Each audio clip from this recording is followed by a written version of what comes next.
আজ আমি আপনাদেরকে রেকমেন্ড করব আমার পড়ে ভালো লাগা বেশ কিছু সমসাময়িক লেখকদের উপন্যাস। চলুন শুরু করা যাক। প্রথম যে বই নিয়ে কথা বলবো সেটি হলো অভিক দত্তের লেখা ক্যাপসিকাম ও রসগোল্লা। এই বইটা আমার নয়, এটা আমি যখন আমি আমার দিদি এরা সবাই মিলে যখন বইমেলা গিয়েছিলাম, তো দিদি আমার এই বইটা কিনেছিল আর ওর পড়ার পর আমি এই বইটা পড়েছি। এটা বুকলুকস থেকে প্রকাশিত এবং মুদ্রিত মূল্য 250 টাকা। এই হলো গিয়ে বইটা। বইটা হার্ড কভার রয়েছে এবং ডাস্ট কভার রয়েছে, কিন্তু এটাকে খোলা যায় না, পুরো আটকানো। এখানে বইটার সম্পর্কে খানিকটা জিনিস লেখা আছে। একটা বুকমার্ক ফ্রি দেওয়া হয়েছিল এবং পেজ সংখ্যা কিন্তু খুবই কম। হ্যাঁ, বইটা আমি দেখে দিচ্ছি। এখানে লেখকের পরিচিতি রয়েছে এবং পেজ সংখ্যা খুবই কম, 128 পেজ। তো 128 পেজের বইয়ের দাম 250 টাকা।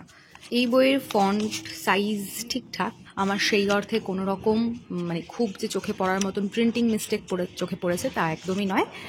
প্রোডাকশন কোয়ালিটি আমি বলবো একদম ঠিকঠাক, কোনো ইয়ে নেই, সেসব নিয়ে আমার কিছু বলার নেই। প্রচ্ছদ সুন্দর, সব মিলিয়ে প্রোডাকশন কোয়ালিটি টপ নচ। এবার যদি আসি আমি প্লটের কথায়, ভীষণ সংক্ষিপ্ত আকারে বলছি। এটা একটি থ্রিলার। কিছুটা ছবি বা বইটার যে পপুলারিটি হয়েছে, তো সবাই মোটামুটি জানে যে এখন এটা একটা থ্রিলার। তো একজন ছেলে, তিনি থানায় এসে নিজেই সারেন্ডার করছে, নিজেই পুলিশকে জানাচ্ছে যে তিনি একটা খুন করেছে। এবার এই মার্ডারটা যে করেছে, কিন্তু সে কার মার্ডার করেছে সে এখনই সেটা বলতে চাইছে না, কিন্তু পুলিশদের কাছে অদ্ভুত কিছু দাবি করছে। এই মানে ম্যাগি খাবে ক্যাপসিকাম আর রসগোল্লার সহযোগে। তো মানে এই থেকে পুলিশ অনুমান করে নেয় যে ছেলেটা একটু বেশ মানে কি বলবো, একটু সাইকো টাইপের রয়েছে। এবং এই সাইকো একজন অপরাধীর সাথে পুলিশ কী করে ডিল করে, কী করে ওকে আস্তে আস্তে বাগে আনার চেষ্টা করে, সেসব নিয়ে কাহিনী এগিয়ে যায়। তারপর পুলিশের ইনভেস্টিগেশন রয়েছে যে তারা কীভাবে ওর পেট থেকে আদৌ কথাটা বার করতে পারে কি না, বা এই যে ছেলেটা করছে এ কি সত্যিই নিজে খুন করেছে না অন্য কাউকে বাঁচানোর চেষ্টা করছে। এরকম নানান প্রশ্ন এর মধ্যে চলে আসে এবং কাহিনী এগিয়ে যায়। বইটার বেশ কিছু পজিটিভ দিক যদি আমি বলতে চাই, তাহলে প্রথমে তো প্রোডাকশন কোয়ালিটি, যেটা প্রথমে সুন্দর করে দেখালাম। দ্বিতীয়ত বইটা প্রচণ্ড ফাস্ট পেজড, মানে 128 পাতা আপনি হয়তো ওয়ান সিটিংয়ে পড়ে ফেলতে পারেন। তার কারণ ওই যে বললাম যে বড় বড় ফন্ট, তো আপনার হয়তো ওয়ান সিটিংয়ে আমি বইটা পড়তে পারেন। ভীষণই লাইট রিড, সেভাবে কিছু মনে হবে না যে আপনি হেভি কিছু পড়ছেন। তো এটা একটা থ্রিলারের একটা বিশেষ বৈশিষ্ট্য এবং সেই বৈশিষ্ট্য কিন্তু এই বইতেও ফলো করা হয়েছে। তো এটা বলতে পারেন। আর এছাড়া সত্যি কথা বলতে আমার বইতে পজিটিভ দিক বলার মতন আর কিছু নেই। যদি নেগেটিভ দিক আলোচনা করি তাহলে প্রথমেই বলবো হচ্ছে গিয়ে লেখক যেভাবে ক্যারেক্টার ডেভেলপ করেছে সেটা একটা বড়সড় একটা ব্লান্ডার আমার মতে অন্তত। একটু ডিটেলসে বলছি, নয়তো শুধুমাত্র একটা স্টেটমেন্ট দেওয়া হয়ে যাবে। আমি কেন এটা বলছি সেটা হয়তো অনেকেই বুঝতে চেষ্টা করবেন না আর আমাকে ভুল বুঝতে পারেন। প্রথমে যেটা বলবো সেটা হচ্ছে এখানে দুজন পুলিশ অফিসারের কথা আছে। একজন হচ্ছে শশাঙ্ক আই গেস, আরেকজন হচ্ছে বসুদেব, যদি ভুল না বলি, বসুদেব বা বাসুদেব এমন কিছু একটা হবে, আমি যদি ভুল না বলি। বসু সেন, সরি, বসু সেন। হ্যাঁ, একজন শশাঙ্ক, একজন বসু সেন। তো এই দুজনের পুলিশ অফিসার, এই দুজন আমি ঠিক জানি না, মানে আমি পুলিশের এই দিক থেকে অত ভালো করে জানি না, কিন্তু মানে দুজন ইনভেস্টিগেশন অফিসার যাদের পদ কোন র্যাঙ্কে বোঝানো হচ্ছে না, একবারের জন্য বলা হয়নি যে অমুক এই পজিশন মানে এই পদে রয়েছে, তমুক এই পদে রয়েছে, এরকম কিছু বলা হয়নি। তো একটা ইনভেস্টিগেশনে কী করে দুজন অফিসারই একসাথে কাজে লাগতে পারে, এটা আমি বুঝতে পারিনি। মেবি হতে পারে, তাহলে আবার নাও হতে পারে। আমার মনে হয়েছে এটা হয় না, তার জন্য বললাম। আর এই সেকেন্ড হচ্ছে এই দুজনের ক্যারেক্টারটা, মানে এত অদ্ভুতভাবে লেখক দেখিয়েছেন। হয় না যে কখনো অনেক চরিত্র পুলিশ অফিসার মানে যে সারাক্ষণ যে সাহসী দেখাতে হবে তার কোনো মানে নেই। যখন একটা লেখক একটা ক্যারেক্টারকে তৈরি করেন তখন কি মনে হতে পারে যে তার সবসময় ক্যারেক্টারটা একই রকম থাকবে, কিন্তু এখানে যেটা আমি মেন প্রবলেম দেখেছি যে একটা পেজে হয়তো একটা ঘটনা নিয়ে শশাঙ্ক ভাবছে, বসু সেনও ভাবছে, কিন্তু দুজনের ভাবনার গতিটা আলাদা। হয়তো দেখা গেল বসু সেন একটু বেশি স্মার্ট বা একটু অন্যভাবে ভাবার চেষ্টা করছে, আর অন্যদিকে শশাঙ্ক যে কিনা একটু ভয় পাচ্ছে বা একটুখানি শঙ্কার মধ্যে কাজ করছে, এই ব্যাপারটা বুঝতে পারলেন। পরক্ষণে হয়তো 2-3টে পেজ পরে গিয়ে বা হয়তো পরের পেজে আপনি দেখতে পাবেন যে এদের চরিত্রটা উল্টে গেছে। তখন শশাঙ্ক আবার বেশ একটুখানি সিস্টেমেটিক্যালি ভাবার চেষ্টা করছে, বসু সেন আবার একটুখানি চিন্তায় পড়েছে, এইরকম টাইপের। মানে আমি বলছি না যে একটা ক্যারেক্টার সারাক্ষণ স্মার্টই হবে, কিন্তু এই যে ট্রানজিশনটা, একবার এ লিড নিচ্ছে, তারপর ও লিড নিচ্ছে, একবার এ ভয় পাচ্ছে তো অন্যজন পিঠ চাপড়ে বলছে না না ঠিক আছে চল, অন্যজন আবার উল্টো ক্ষেত্রে পরের পেজেই আবার এই কাজটা অন্য কেউ করছে। তো এই একটা অদ্ভুত, মানে আমি এটা বুঝতে পারছিলাম না যে আমি কি একটু আগে কি শশাঙ্ককে পড়েছিলাম না বসু সেনকে পড়েছিলাম। এইটা আমার একটা ক্যারেক্টার ডেভেলপমেন্ট একটা বিশাল বড় সমস্যা মনে হয়েছে। এখানে এতটাই আনইউজুয়াল জিনিসপত্রগুলো দেখিয়েছে যে একটা অপরাধী সে ক্রমাগত কিছু না কিছু চাইছে, আর তাকে সেগুলো তৎক্ষণাৎ দেওয়া হচ্ছে, বা সে এতটাই পাওয়ারফুল, সে এতটাই আর কি ডিমান্ডিং, সে এতটাই ভিতরের সমস্ত খবর জানে, কিন্তু এদিকে এরা নাকানি চোবানি খাচ্ছে। তো এই জিনিসগুলো না এতটাই বেশি মাত্রায় দেখানো হয়েছে যে কোথাও গিয়ে একটু বোরিং বা একটুখানি ছন্ন ছাড়া গল্পটা লাগতে পারে। মানে কোথাও গিয়ে আপনি নিজেই বুঝতে পারবেন যে বেশ কিছুটা প্লট হোলস, বেশ কিছুটা তাড়াহুড়ো এই গল্পের মধ্যে রয়েছে। আর যেগুলো হয়তো আমরা পাঠকরা হয়তো অনেক আগেই বুঝতে পেরে যাচ্ছিলাম যে এটা তো এরকমই হওয়ার কথা, বা আমরা তো জানি সিনেমায় বা অন্যান্য বইতে পড়েছি এভাবে, তো এবার তো এই জিনিসটাই হবে। আর সত্যি কথা বলতে সেই জিনিসটাই হচ্ছে। মানে এমন কিছু হয় না প্লট টুইস্ট, এরকম অন্তত আমি তো খুঁজে পাইনি। আর একদম শেষে যদি বলতে হয়, শেষটা বেশ খানিকটা তাড়াহুড়ো, মানে একটা হচপচ টাইপের করে দেওয়া হয়েছে। সব মিলিয়ে আমি বলবো যেটা, যেহেতু নতুন বই, আমি একবারের জন্য বলবো না যে আপনারা কিনে পড়বেন না। হতেই পারে আমার তেমন একটা জমেনি, মানে আপনাদেরও যে ভালো লাগবে না তার কোনো মানে নেই। আপনারা কিনে পড়ুন, বা কারোর কাছে, আমি যেমন আমার দিদির থেকে নিয়ে পড়েছি, পারলে বান্ধবী বা যেই হোক না কেন তার কাছ থেকে নিয়ে পড়ুন। একবার পড়ে দেখুন, ভালো লেগে যেতে পারে, আবার আমার মতনও হতে পারে। তো এই গেল প্রথম থ্রিলারের কথা, ক্যাপসিকাম ও রসগোল্লা। এরপর আরও একটা থ্রিলারে আমি রেকমেন্ড করব। তো এই গেল প্রথম বই। পর কথা বলবো একটি সামাজিক নিয়ে, সেটা হলো যেতে হবে যোজন পথ, বাপাদিত্য চট্টোপাধ্যায়ের লেখা। এটা আনন্দবাজার পত্রিকায় বেরিয়েছিল এবং সেখান থেকে আমি এটা পড়েছি। তো এইটার শুরুতে কি হয়, লেখক এত সুন্দর করে ক্যারেক্টারগুলোকে ডেভেলপ করেছে, যেটা আমি বললাম যে আমার আগের বইটাতে যেটা একটা মেন সমস্যা ছিল বলে আমার অন্তত মনে হয়েছে, এই বইতে কিন্তু সেটা প্রথম দিকে কিন্তু লেখক একদম দারুণ করে বলতে পারেন যে চরিত্রগুলোকে বুনেছেন।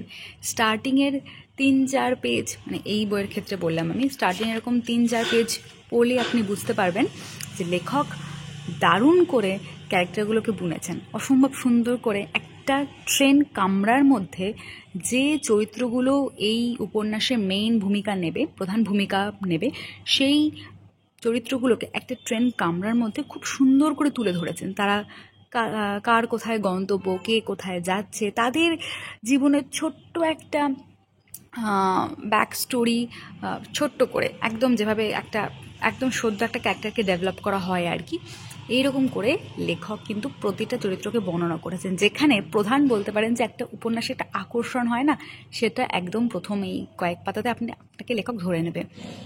তো যেটা আমার সবচেয়ে ভালো একটা জিনিস লেগেছে, এবং তারপর আস্তে আস্তে উপন্যাসটা এগিয়ে যাবে। দেখা যায় যে এখানে বেশ কয়েকটি চরিত্র, তাদের সকলের গন্তব্য মথুরা বৃন্দাবন। তারা জন্মাষ্টমীতে তারা কোনো না কোনোভাবে মথুরা এবং বৃন্দাবন যাচ্ছে। এক একটা সময়ের এক একটা ক্যারেক্টার, কেউ হয়তো 25-26 বছরের দম্পতি, কেউ হয়তো 40-এর দম্পতি, কেউ হয়তো তার মাকে নিয়ে যাচ্ছে এরা। তো এই রকম করে এক একজন এক এক রকম তার উদ্দেশ্য নিয়ে কেউ ঘোরার জন্য, কেউ ভগবানের উদ্দেশ্যে, এভাবে তারা যাচ্ছে হচ্ছে মথুরা বৃন্দাবন। তো তারপর তাদের এই চরিত্রগুলো কিভাবে একে অপরের সাথে আবার মিলে যায় বা ছাড়াছাড়ি হয়, কিছু কিছু মানুষের কিছু দুরভিসন্ধি রয়েছে, সেটা আদৌ ফুলফিল হয় কি না বা কীভাবে হয়। বেশ কয়েকটি চরিত্রের হারিয়ে যাওয়া আছে, তারা কিভাবে হারিয়ে যায়, তাদেরকে আদৌ ফিরে পাওয়া যায় কি না, এই নিয়ে সম্পূর্ণ উপন্যাস যেতে হবে যোজন পথ। উপন্যাসে যদি প্রথমে বলি, আমার প্রথমটা তো বেশ ভালো লাগছিল। মানে এই যে বললাম যে লেখক যেটা চেয়েছিলেন সেটা সত্যিই করে দেখাতে পেরেছেন লেখক, যে আমাকে শেষ পর্যন্ত পড়িয়ে নিতে পেরেছেন। বইটা আমি রেকমেন্ড করব পড়ার জন্য, কিন্তু শেষটা গিয়ে আমি যতটা ভালো এক্সপেক্ট করেছিলাম আমার ঠিক ততটা ভালো লাগেনি। মানে আমার মনে হয় যে ওকে, এটা ভালো বই, কিন্তু একদম বেস্ট রিড, আপনাকে পড়ে দেখতেই হবে, সেরকমটা আমার মনে হয়নি। ভালো, কিন্তু আমার মনে হয় শেষটা আরও অন্যরকম, আরও সুন্দর করে হতে পারতো। লেখকের লেখার ধরনটা আমার ভালো লেগেছে। পরবর্তীকালে বাপ্পাদিত্য চট্টোপাধ্যায়ের যদি আরও কোনো লেখা পড়ার আমি সুযোগ পাই, আমি নিশ্চয়ই পড়ে দেখব। পরবর্তী যে বইটা নিয়ে কথা বলবো সেটা হলো এই আনন্দবাজার পত্রিকা থেকেই প্রকাশিত শেখর মুখোপাধ্যায়ের তারাদের পৃথিবী। আচ্ছা, এই উপন্যাসটা পড়ার আগে না আমার সেরকম কোনো এক্সপেকটেশন ছিল না, বা আমার মনে হয়েছিল যেটা হালকা কিছু একটা হবে, কিন্তু বরং এটা উল্টো হয়েছে। দেখা যায় একটা যে বাচ্চা ছেলে, যার ছোটোবেলা থেকে সে কীভাবে বড় হয়েছে, সে তার একটা হালকা একটা ঝলক দেখা যায়, যে সে পড়ার বই জীবনে পড়তো না, যার কোনো অ্যাম্বিশন নেই, মানে বলতে পারেন যে একটুখানি যা হবে দেখা যাবে এরকম টাইপের একটা ক্যারেক্টার। তো সে বড় হয়েছে এবং তার ওই সে যা হবে দেখা যাবে সেরকম করতে করতে সে তার জীবনে কিছু ভবিষ্যতে, যেটাকে আমরা বলি একদম সফল ব্যক্তি, তো সেরকম সফল ব্যক্তি হতে পারেনি, এবং তার যে সাফল্য যে খুব ইচ্ছে আছে সেরকমটাও নয়, এরকম একটা ক্যারেক্টার। সে একটা কাজ পায় হাউস হাজব্যান্ডের। হ্যাঁ, মানে তাকে হাজব্যান্ডের সব কাজই করতে হবে, তাকে তার ঘর সামলাতে হবে, এটা হচ্ছে মেন কথা। তার বউ তাকে খাওয়াবে, পড়াবে, এরকম টাইপের। আর এই বউটা, মানে তার যে ওয়াইফ হবে, সে একটা বড়সড় নারী পুরুষের সম্পর্ক নিয়ে গবেষণা করছে। তো বলতে পারেন যে তার বউ অনেকটাই বিদুষী, তো সেই বিদুষী বউয়ের হাউস হাজব্যান্ড হয়ে তাকে কাজে নামতে হচ্ছে। এবং তার সাথে আরও বেশ কয়েকটা চরিত্র আছে।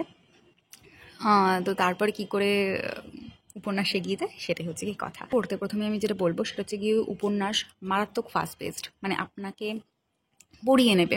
এমন কিছু কিছু কথা আছে যেটা হালকা ফানি, মানে খুব ফানি বা বোকা বোকা ফানি সেরকম বলবো না, আর আপনি একটু পড়লে একটুখানি আপনার একটু হাসি একটু আসবে, সেরকম কিছু ঘটনা রয়েছে। আর লেখার ধরন বেশ ভালো। গল্পটা যখন এগোয়, মানে উপন্যাসটা যখন এগোয়, তখন আমি ধরতে পারিনি যে এটার ভিতরে এত জিনিসপত্র রয়েছে। উপন্যাসটার বলতে পারেন যে মাঝপথে না বেশ সুন্দর করে নারী পুরুষের যে সম্পর্ক সেটা কোথাও গিয়ে লেখক অসাধারণ করে বুঝিয়েছেন। তুলে ধরেছেন বিভিন্ন পুরাণ কথা, পাহাড়ি মানুষদের পুরাণ কথা, বা বিভিন্ন ধরনের লোকাচার, এই সবের মাঝখানে যে নারী পুরুষের সম্পর্কটাকে যে কে প্রাধান্য পাবে, বা আরও ভালো করে বলতে গেলে ভালোবাসায় নারী পুরুষের সম্পর্কটাকে লেখক এত সুন্দর করে তুলে ধরেছেন, সেটা এতটাই ভালো লাগবে। একটা সময় আছে যেখানে যে দুটো চরিত্রের কথা প্রথমে বললাম, তারা একটা পুরনো জমিদার বাড়ি টাইপ যায়। ওইখানে গিয়ে একটা ঘটনা আছে, আমি জানি না অনেকের বোরিং লাগতে পারে ওই জায়গাটা, কিন্তু আমার স্লো বার্নিং মুভি খুব ভালো লাগে। তো সেই জায়গাটা আমার এতটা সুন্দর লেগেছে, আমার এতটা মানে কি বলবো আর কি, ম্যাজিক্যাল, এতটা ভালো লেগেছে আমার, ওই জায়গাটা ভীষণ ভালো লেগেছে। আর ওই জায়গাটা থেকে বলতে পারেন যে এই চরিত্রগুলোর মধ্যে কিছুটা পরিবর্তন আসে। সেই পরিবর্তনটা মেয়েটার দৃষ্টিভঙ্গি খানিকটা বদলায়, ছেলেটা দৃষ্টিভঙ্গি খানিকটা বদলায়। তো এই হাউস হাজব্যান্ডের চাকরিটা যে একটা চুক্তি নির্ভর চাকরি, সেই চুক্তি যখন শেষ হচ্ছে, যখন তারা আর হাজব্যান্ড ওয়াইফ নয়, তখন তাদের মধ্যে সম্পর্কে কি ইকুয়েশন হচ্ছে। তো সে মিলে অসাধারণ একটা উপন্যাস, আপনাদের নিশ্চয়ই পড়ে দেখা উচিত। পরের বইয়ের রেকমেন্ডেশন আবার একটা থ্রিলার, সেটা হলো শায়ক আমানের লেখা তার চোখের তারায়। এটা বিভা থেকে প্রকাশিত, দেখতে খানিকটা এইরকম, এবং এটা রয়েছে পেপার ব্যাকে। আর বইয়ের মুদ্রিত মূল্য এইখানে রয়েছে 299 টাকা, কিন্তু যত সম্ভব এখন দাম বেড়ে যেতে পারে, যদি বেড়ে যায় আমি সেটা স্ক্রিনের ওপর দিয়ে দেব।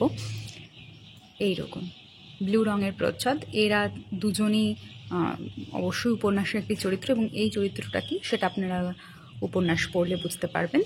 আচ্ছা, বইটা নিয়ে প্রথম যেটা আমি একদম বলবো, ওরা দাবি করছে এটা তাদের পঞ্চম মুদ্রণ, ঠিক আছে, এবং যত আমি যদি ভুল না হই এটা শেষ মুদ্রণ রয়েছে, মানে আমাদের কাছে যে কপিটা সেটা 2023 সালের, ইয়েস পঞ্চম মুদ্রণ 2023 সালে মার্চ মাসে। তো পঞ্চম মুদ্রণ হওয়া সত্ত্বেও বইয়ে এত প্রিন্টিং মিস্টেক কি করে হতে পারে, মানে এটা আমি সত্যি বুঝে পারি না। আমি গুনে গুনে যত সম্ভব 15টার কাছাকাছি প্রিন্টিং মিস্টেক বার করেছি, জানি অনেকেই করে না, কিন্তু আমি জানি না, মানে এত খেয়াল করছিলাম তাই আমি গুনতে শুরু করেছিলাম। মানে জফলার ব্যবহার এতটাই খারাপ, মানে লক্ষ্যবান্বনে কখন জফলা হবে আর কখন হবে না, ব্যবহার ব্যবসায়ী কোথায় হবে কোথায় হবে না, মানে এত চোখে পড়ার মতন বিশ্রী ভুল মানে পঞ্চম মুদ্রণেও কেউ করতে পারে, মানে এত পপুলার একটা বইয়ে যে বইয়ের ডিমান্ডটা আছে সেটা আমার কাছে খুব খারাপ লেগেছে, খুব, মানে বিভারে এটা অবশ্যই নজর দেওয়া উচিত। আর এবার আসছি আসল গল্পে।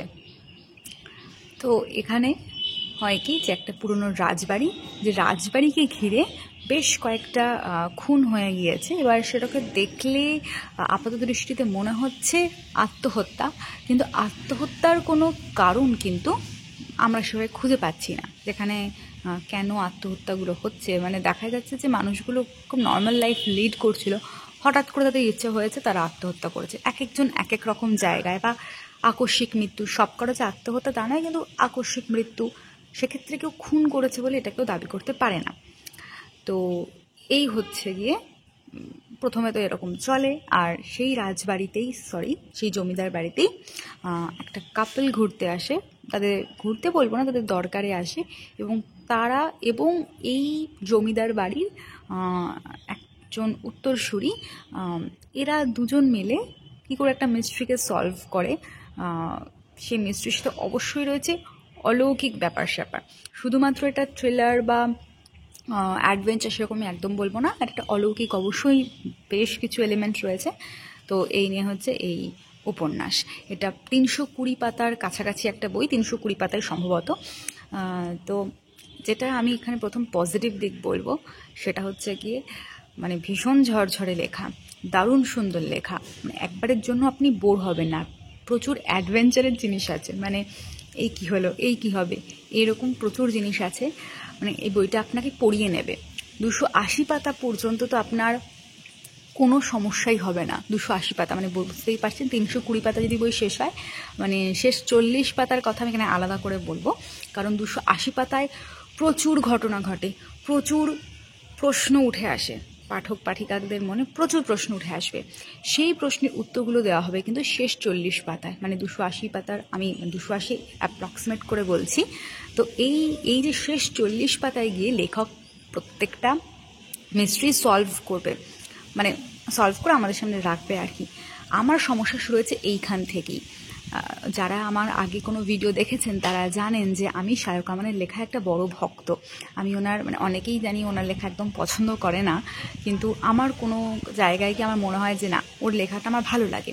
কিন্তু এই বইতে আমি যেটা সমস্যা যেটা দেখতে পেয়েছি সেটা হলো মানে শেষ 40 পাতায় গিয়ে, আমি বলছি না কোনো প্লট হোলস রয়েছে, কিন্তু যেভাবে মিস্ট্রিটা সলভ করে আমাদের সামনে রাখা হয়েছে সেই জায়গাটা না শেষ 40 পাতা অনেকটা বেশি ক্রিস্প হতে পারতো, খুব বেশি কি বলবো আর কি, খুব বেশি মানে এক ধারসে এত এত এত এত এত ঘটনার ঘনঘটা যে শেষে গিয়ে মানে পাঠক একটু খেই হারিয়ে ফেলতে পারে, যেটা আমার মনে হয় লেখক যদি আরেকটু বেশ চটপটা করে কিছু লিখতে পারতো, বা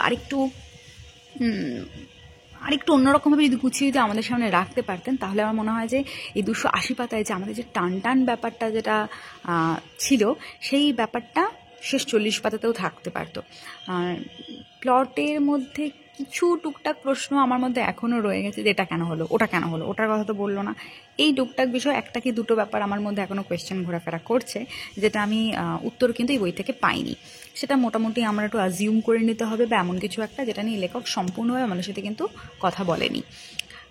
তো ওভারঅল যদি বলতে গেলে ভীষণ ভালো একটা উপন্যাস। পড়ে দেখুন আপনারা। আমি অনেকদিন পর থ্রিলার পড়েছি, এরকম একটা ভালো একটা উপন্যাস পড়লাম, থ্রিলার উপন্যাস পড়লাম। এখানে অবশ্য থ্রিলার ওরা উল্লেখ করেনি, অলৌকিক রহস্য উপন্যাস বলেছে, একদম সেটাই পড়লাম এবং আমার বেশ ভালো লেগেছে, আমি রেকমেন্ড করতে পারি।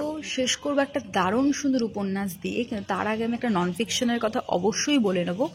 সেটা হলো দৈনিকের কার্টুনে কাশ্মীর প্রসঙ্গ, যার সম্পাদনা করেছেন স্নেহাংশু ভট্টাচার্য। এই বইতে উল্লেখ করা হয়েছে যুগান্তর ও অমৃতবাজার পত্রিকায় প্রকাশিত 1947 থেকে 1972 এই সময়কালের মধ্যে এই পত্রিকাগুলোতে কাশ্মীরের যে সমস্ত প্রসঙ্গ উঠে এসেছে এবং সেটা কার্টুনে, সেইটা লেখক এখানে তুলে ধরেছেন এবং সেই সম্পর্কে কিছু কথা। তো বইটা এরকম একটা পেপার ব্যাক বই, এই যে এরকম একটা বই, institute of social and cultural studies থেকে এই বইটা প্রকাশিত হয়েছে এবং এটা আমি বইমেলা থেকে কিনেছিলাম, 20% ডিসকাউন্ট পেয়েছিলাম। বইটা দেখতে খানিকটা এইরকম, লেখক আমার সই করে দিয়েছে। এখানে আগে বেশ কিছু কথা লেখা আছে। ভূমিকাটাও অসাধারণ, মানে অসাধারণ বললেও কম বলা হবে। কাশ্মীর সমস্যা, চীনের ভূমিকা, মানে এই জায়গাটা অসাধারণ লাগবে। এইগুলো তো রয়েছে। তারপর কি এরকম এক এক করে এরকম একটা শুরু হয়েছে, তারিখ দেওয়া রয়েছে, সেই সম্পর্কে লেখা রয়েছে, আর এইটা এরকম করে কার্টুনটা দেওয়া রয়েছে। বইটার আমি যদি একটা সমস্যার কথা বলি তাহলে একটাই কথা বলবো, সেটা হচ্ছে গিয়ে এখানে যদি মাঝখানে এতটা জায়গা ফাঁকা না রেখে যদি ছবিগুলো আরেকটু বড় করা যেত। কিছু ক্ষেত্রে আমার একটুখানি লেখাগুলো পড়তে বা একটু বুঝতে একটু সমস্যা হচ্ছিলো, কারণ এই লেখাগুলো এতটাই ছোট রয়েছে তার জন্য। তো মাঝখানে যদি অনেকটা জায়গা ছিল, অবশ্য আমি মানে মুদ্রণ সম্পর্কে খুব একটা বেশি জানি না, কিন্তু আমার মনে হয়েছে যেটা একটু বড় করে লেখাটা ওকে, এইখানকার নিচের লেখাটা ওকে, কিন্তু এইটা যদি একটু বড় করা যেত আমার বুঝতে একটু বেশি সুবিধা হতো। তো এইরকম করে এক এক করে রয়েছে। এটা নিয়ে সেভাবে কিছু বলার নেই, কিন্তু আপনারা যদি এই বিষয়ে ইন্টারেস্টেড হয়ে থাকেন তাহলে এরকম একটা বই আপনাদের সংগ্রহে অবশ্যই রাখুন। যে বইটার কথা বলছিলাম যে ভীষণ ভালো একটা উপন্যাসের রেকমেন্ডেশন করব, সেটা হলো দেবজ্যোতি ভট্টাচার্যের লেখা ঈশ্বরপুরের প্রেম কথা। অপূর্ব সুন্দর প্রচ্ছদ। এটা পত্রভারতী থেকে প্রকাশিত হয়েছে এবং মুদ্রিত মূল্য রয়েছে, ওকে এখানে লেখা নেই মুদ্রিত মূল্য, এক সেকেন্ড, 295 টাকা। এই হলো গিয়ে বইটা, দেখতে ঠিক এইরকম। প্রিন্টিং মিস্টেক বলতে গেলে আমি 3 কি 4টে খুঁজে পেয়েছি, সম্ভবত 3টে। এইরকম ফন্ট, ঠিকঠাক ফন্ট, প্রোডাকশন কোয়ালিটি অসাধারণ, ডাস্ট কভার রয়েছে এরকম খুললে, এবং সেটা ভিতর থেকে একই রকম দেখতে হয়। এই হচ্ছে সম্পূর্ণ বইটা।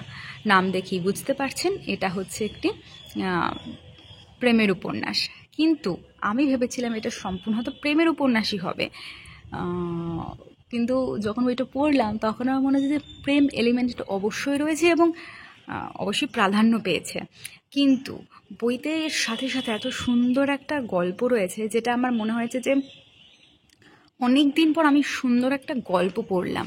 মানে অনেক সময় হয় না যে লেখনী সুন্দর, এটা সুন্দর, ওটা সুন্দর, কিন্তু আমি সব কিছুকে যদি বাদ দিই, সব কিছুকে আমি অনেক দিন পর সুন্দর একটা গল্প পড়লাম, এই একটাই কথা আমি বলবো। আর আমি একদম চোখ বুঝে সবাইকে আমি রেকমেন্ড করতে পারবো, কারণ শুধুমাত্র যে প্রেম রয়েছে তা একেবারেই নয়, শুধুমাত্র যে সামাজিক দুঃখ কাহিনী, গ্রামের মানুষের দরিদ্র মানুষের জীবনযাপনের কথা রয়েছে তা একেবারেই নয়। মানে আমি বলতে পারেন যে একদম গ্রাম জীবন আর প্রেম, এই দুটোকে একসাথে লেখক এত সুন্দর করে একটা ছবি বুনেছেন যেটা সবাই উপভোগ করতে পারবে, সবাই। লেখকের আমি প্রথম বই পড়লাম এটা, মানে লেখকের লেখার ধরন আমার অসাধারণ লেগেছে, অসাধারণ। এক যুবক যে কিনা চাকরি সূত্রে, কলকাতার যুবক, চাকরি সূত্রে সে চলে আসছে ঈশ্বরপুর বলে একটা একদম প্রত্যন্ত গ্রামে। সেই গ্রামে এসে প্রথম সে ভাবে যে ওকে এটা আমার জব, আমি বেকার ছিলাম, কাজটা করে নেবো, এরকম টাইপের। কিন্তু অবশ্যই তার একটা প্রেম হয়, শহরেই একটা প্রেম হয় বিবি নামে একটা মেয়ের সাথে। তো সেই বিবি ওকে একটা, কারণ গল্পের নায়ক খুবই মেধাবী চরিত্র, খুবই ট্যালেন্টেড ছেলে। এবার তার প্রেমিকা বেবি তাকে একটা চাকরি করে দেয়, অবশ্যই কোনো লোক খাটিয়ে নয়, নায়কের মেরিটে একটা চাকরি, ভালো সিঙ্গাপুরে একটা চাকরি জুটিয়ে দেয়। কিন্তু ছেলেটার সাথে এমন হয়, মানে সে গ্রামের সাথে এমন মিলেমিশে যায় যে সে তখন একটা চিন্তায় পড়ে যে আমি কি ওই দূরের ওই চাকরি নেব নাকি এই গ্রামে থেকে যাব। এবং এইটুকুনো চলে, তারপরে সে কি ডিসিশন নেয় বা তার ডিসিশনের ফলে কি হয়, বিবি কি আদৌ ওর সাথে থাকবে না অন্যরকম কিছু হবে, এই সব মিলিয়ে উপন্যাস ঈশ্বরপুরের প্রেম কথা, 192 পেজের উপন্যাস। খুব ভালো লাগবে এই উপন্যাসটা আপনাদের। আমি এতদিন পর কাউকে এখন মন খুলে করে রেকমেন্ড করতে পারলাম যে হ্যাঁ তুই এই বইটা পড়, তোর খুব ভালো লাগবে।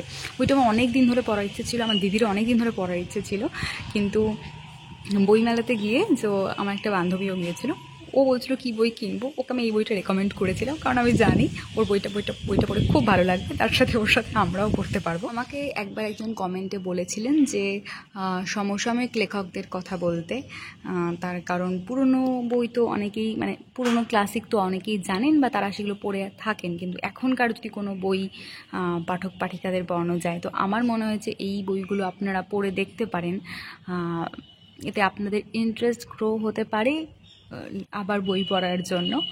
তো আশা করি আজকের ভিডিওটা আপনাদের জন্য হেল্পফুল হয়েছে, আপনাদের ভালো লেগেছে। নমস্কার।